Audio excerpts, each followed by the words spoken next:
Hello, welcome back.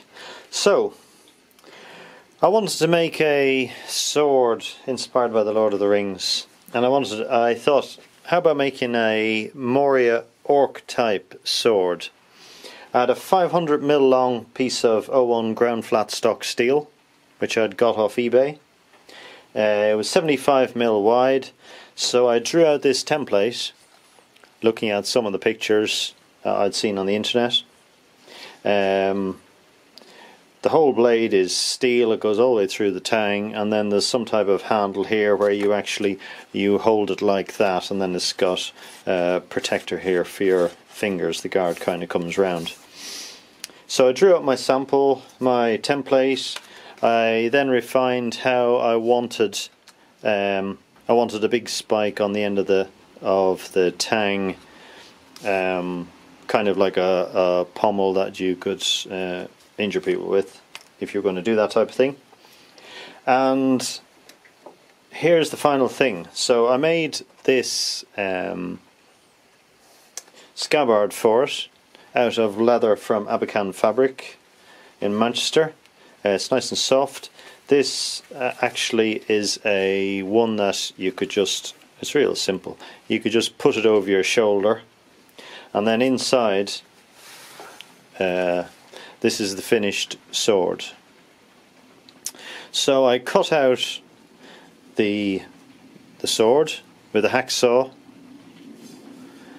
This piece in here, what I actually did was I drilled holes, and then I got a chisel, cold chisel that's used for masonry, and I actually hammered between the holes from both sides and popped the middle piece out, because I didn't really fancy trying to get a hacksaw in there to cut it out.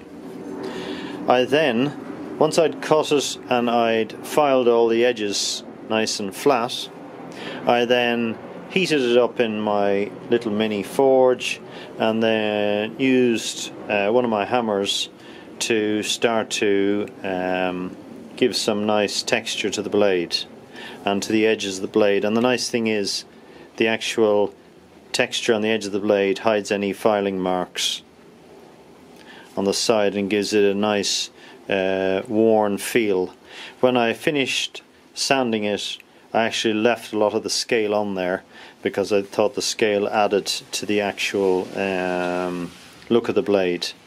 When it came down to the end, I did hammer the pommel area a bit more just to make it look like some orc had made it.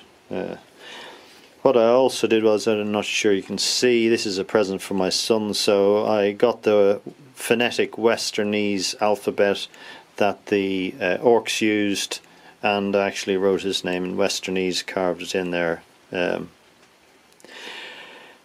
handle, I was wondering what type of wood to use for the handle. I eventually decided, why not use a piece of olive ash.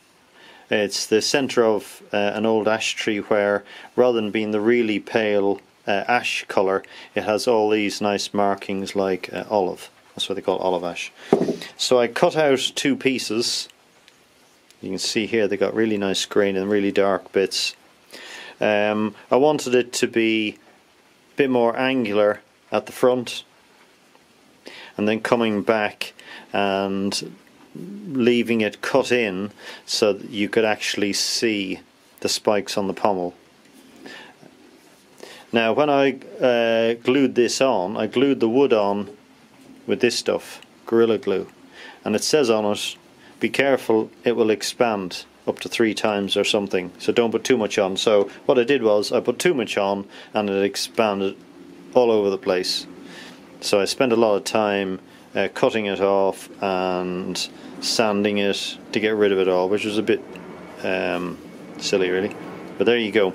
I then sealed all the wood with grapeseed oil, so you can just keep putting layers of grapeseed oil on just to bring it up, and I had a piece of leather from Abercan, and I just wound it round to make it look old. As I was doing the oil, there was oil in my hands and I was holding it, and that just gives it an old, used feel to the leather, so it doesn't look brand new. So that's the final sword. It's much smaller than ones in the film, but the ones in the film are really fat, and if they were made of steel you wouldn't be able to pick them up, especially a very small orc. But it's something I like. This steel, it could be hardened and put an edge on, but if you harden and put an edge on, then it means you have to be super careful of it, and you can't really use it or just as you would mess around with it, because it becomes too sharp and too dangerous. So I haven't sharpened this up. I just like it the way it is, and then you can just put it back in its scabbard like that, and it can just hang around your neck or sit like that.